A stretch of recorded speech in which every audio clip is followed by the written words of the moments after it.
Well, the first thing, of course, thank you for joining me and Tina. We got a special show because Tina's joined us today. Thank you for joining us. It's so great to not only to talk to you, but to see you as well. So thank you so much for your time, guys. Absolutely. Thanks for having us. Want to get back on your Les Paul back there and do a little rocking. Let's begin. We just said off air that it's mine and Tina's favourite film of the year by a long way. And to put it into context, we watch over 500 films a year. We watch a lot of film because we're cinephiles anyway. We're getting a lot of stuff to review, and we're huge cinephiles, have been for a long, long time. Dinner in America hit us like no film has done for a long time. I honestly can't remember the last time that the end credits rolled and I wanted to stay with the characters. I went, what's next? Let me stay with them. I'll go with them. Keep me in the car with them and let me see what happens. Well done to all involved, from the writing and the directing and the editing, from you, Adam, from you, Emily, and Kyle, the way that you brought the characters to life and made them your own.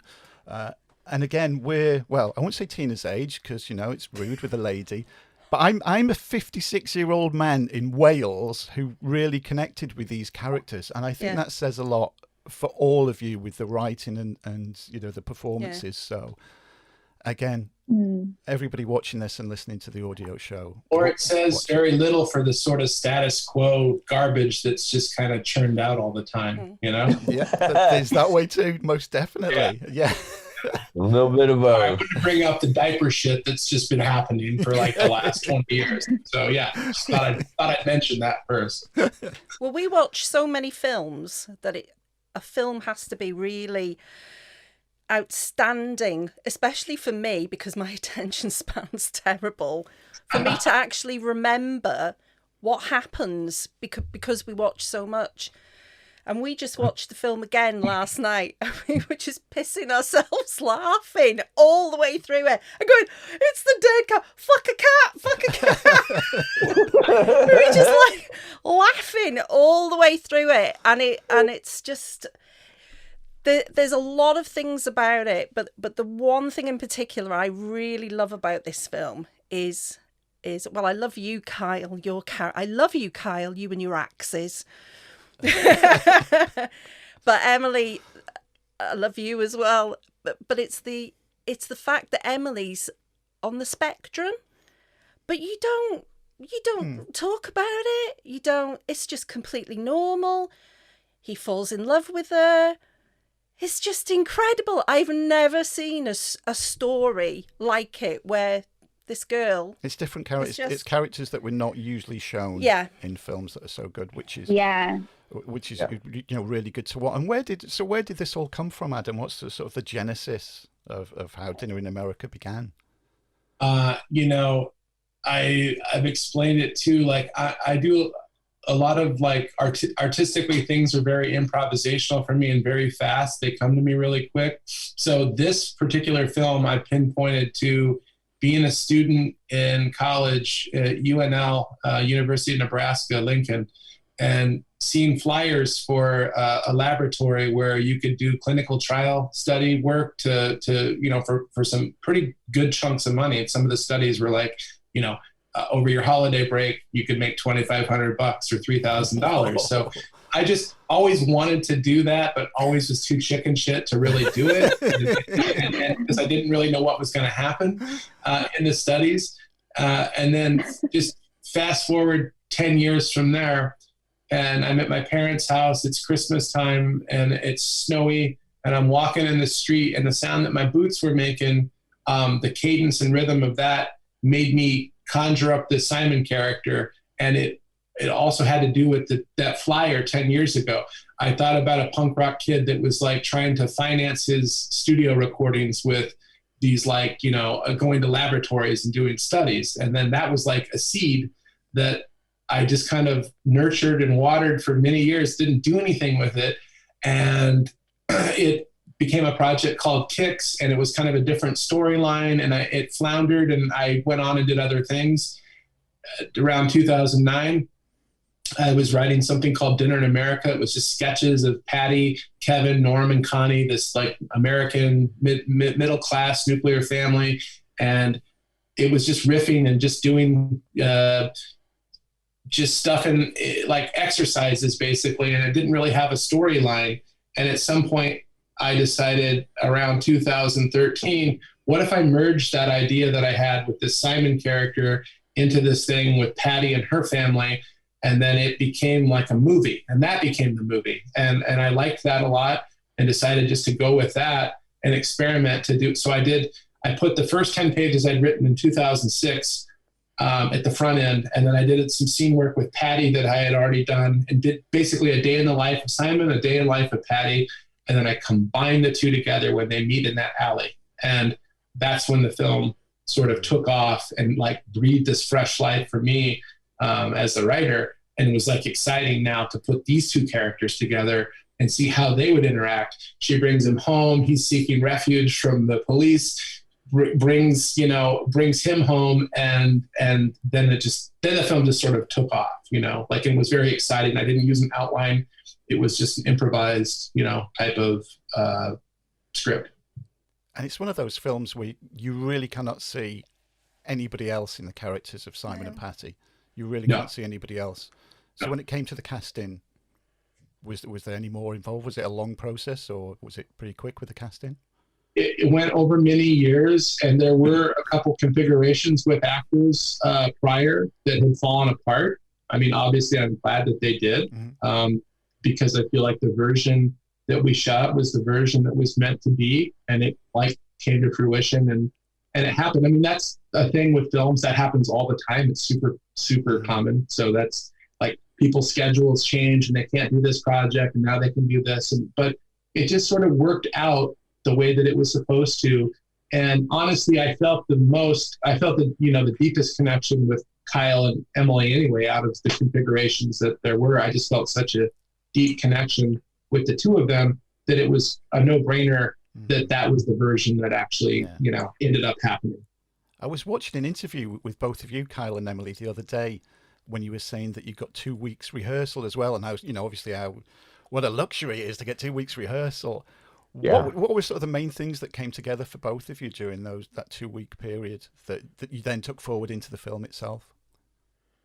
Well, it's funny because I always say that we had 2 weeks of rehearsal, but what we really had was 2 weeks of hanging out and talking about the characters and having dinner with each other and making dinner with each other and like fucking around Detroit together and getting in trouble, and rescuing dogs. Like we did a lot of just like weird bonding, I guess.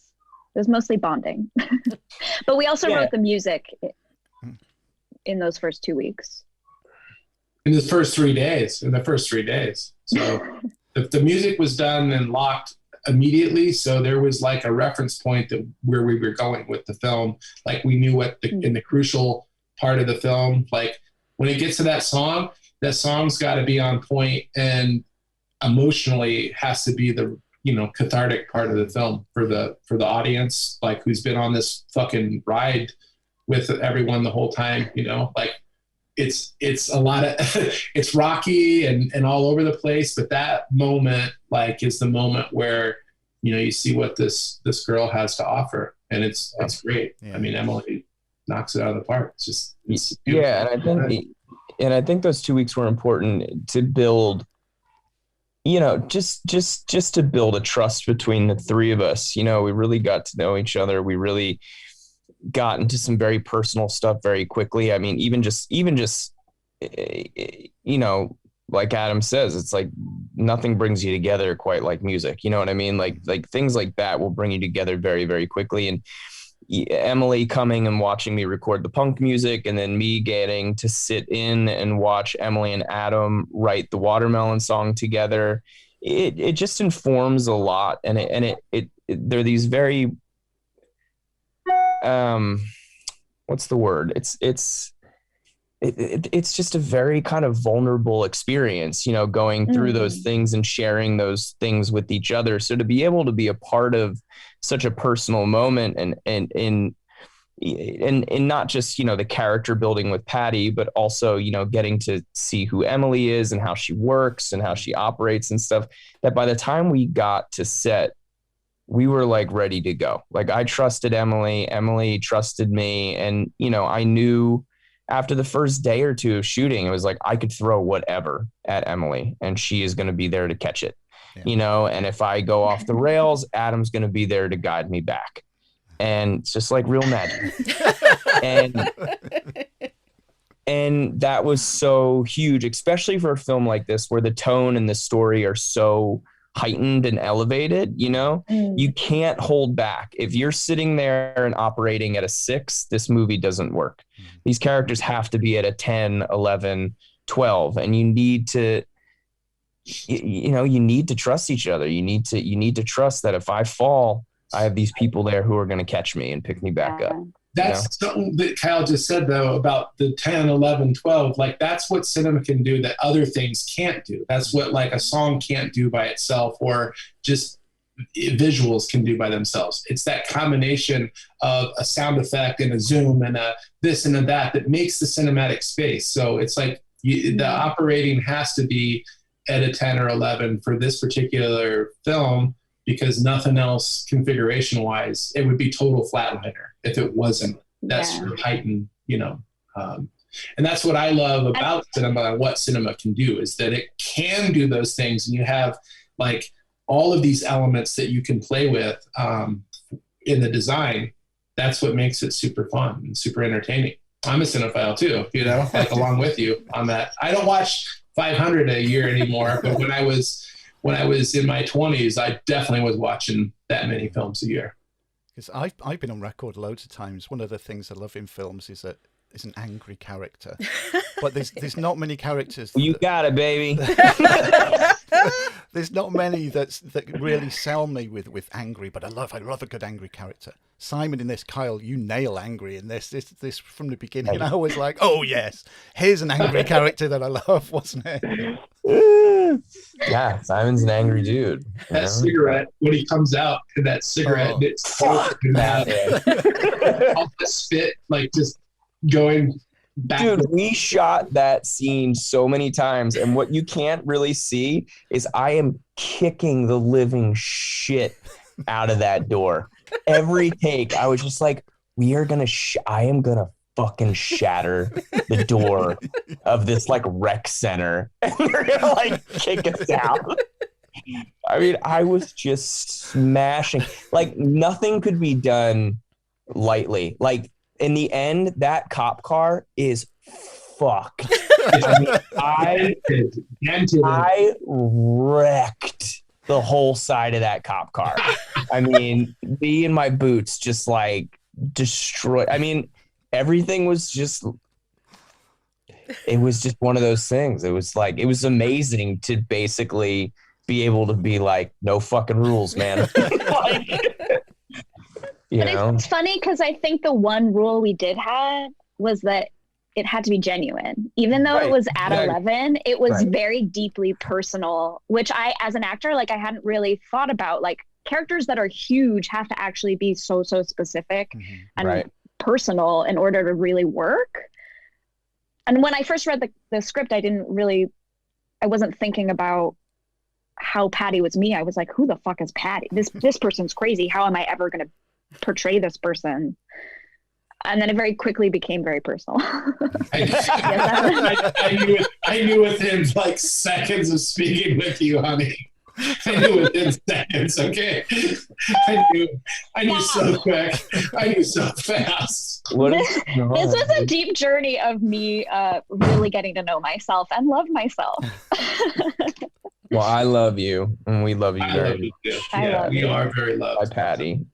There's a lot of love here. Oh, yes. And that's another thing that comes across on the screen, though, doesn't it? You know, and again, it makes a big difference as a viewer when you're watching it. You can see that you, as a team, really bonded. It's strange how it does sort of come from the screen and onto the viewer. It's like you can feel that. Even though Kyle's character's really cross all the time, there's that huge vulnerability as well, isn't there? And then Emily, who, it's just, even though you're really horrible, you're really lovely all at the same time.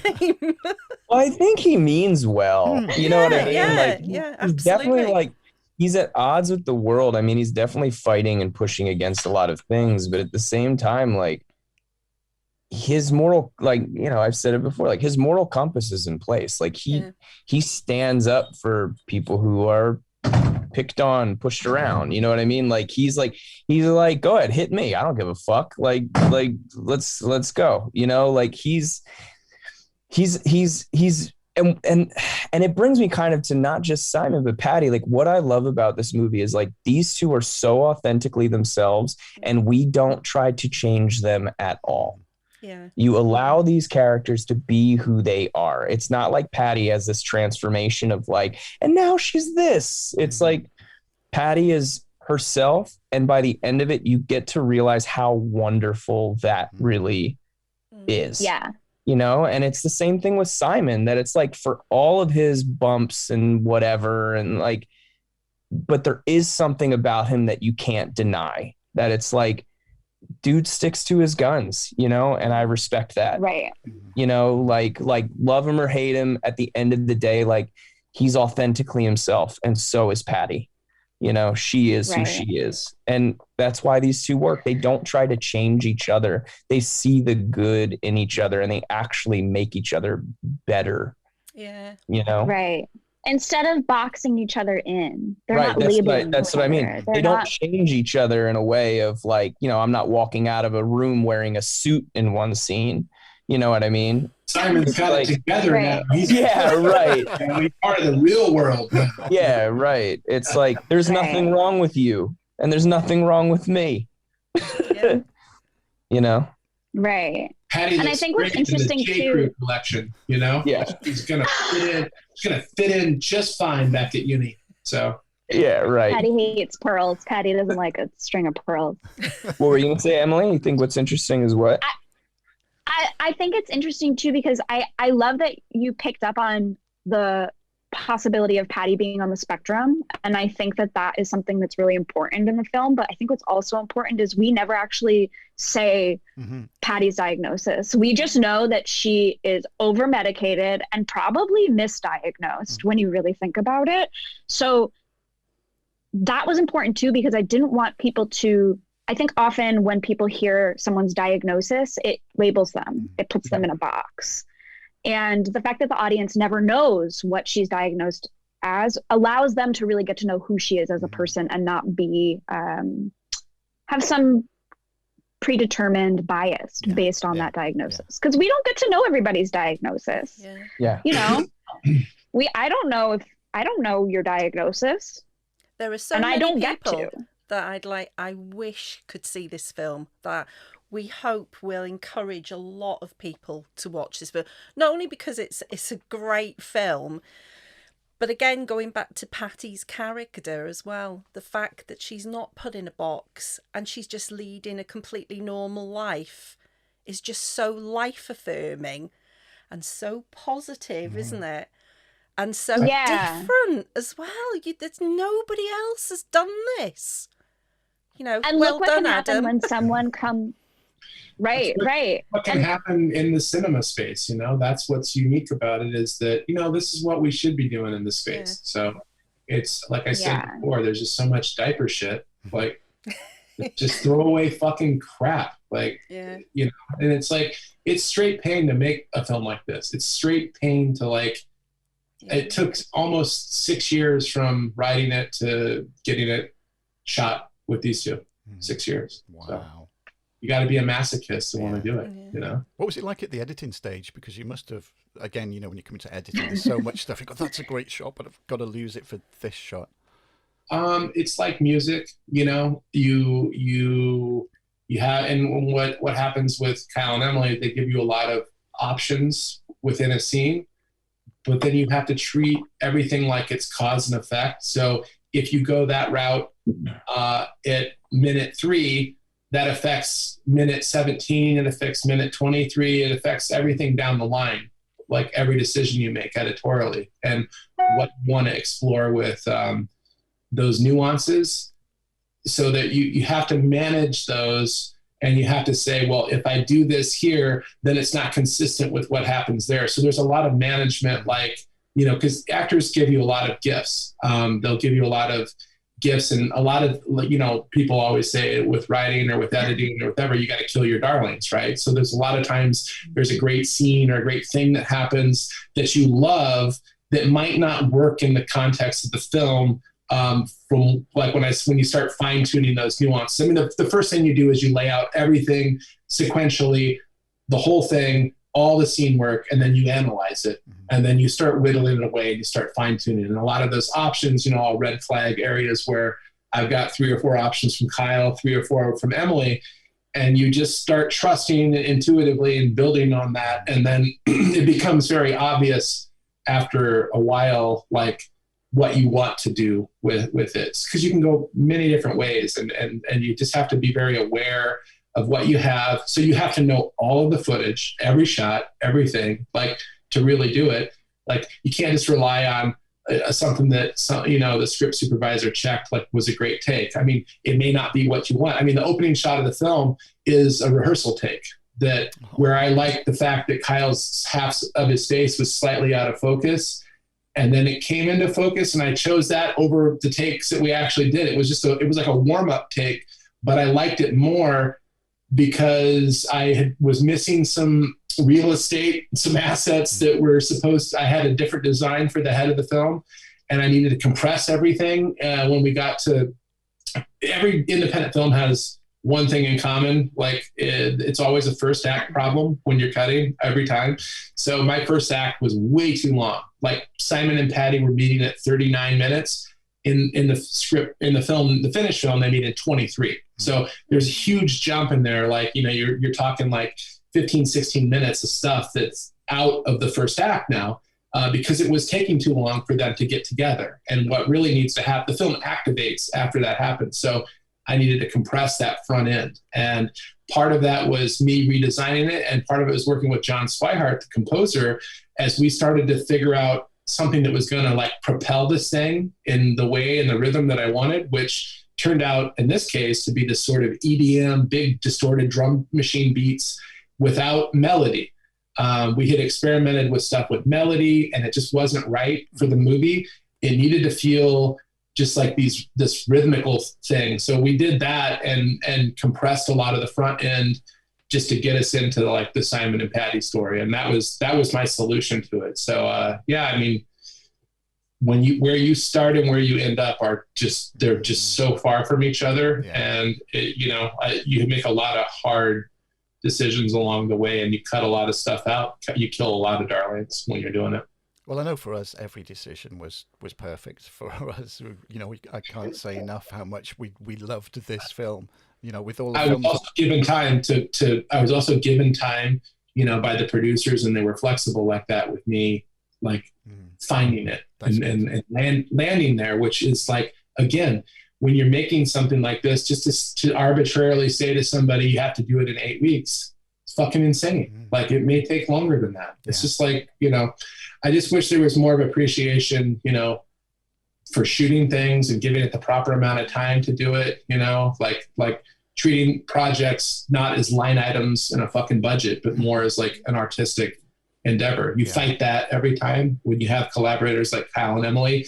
You just push through and you do it, and you have to do it in 1 or 2 takes, and you move on, So it's a parameter. It's just a parameter, Well, I'm just looking at the time, we could talk for hours and hours, and I don't want to take up too much of your time, but before we go, I know Tina, one of the other reasons that she wanted to do, she's got something, and it's not related to the film, but it's for you, Kyle, and for you, Emily. She's got something for each of you that she wanted to say and ask, and in the case of you, Emily, something to show as well.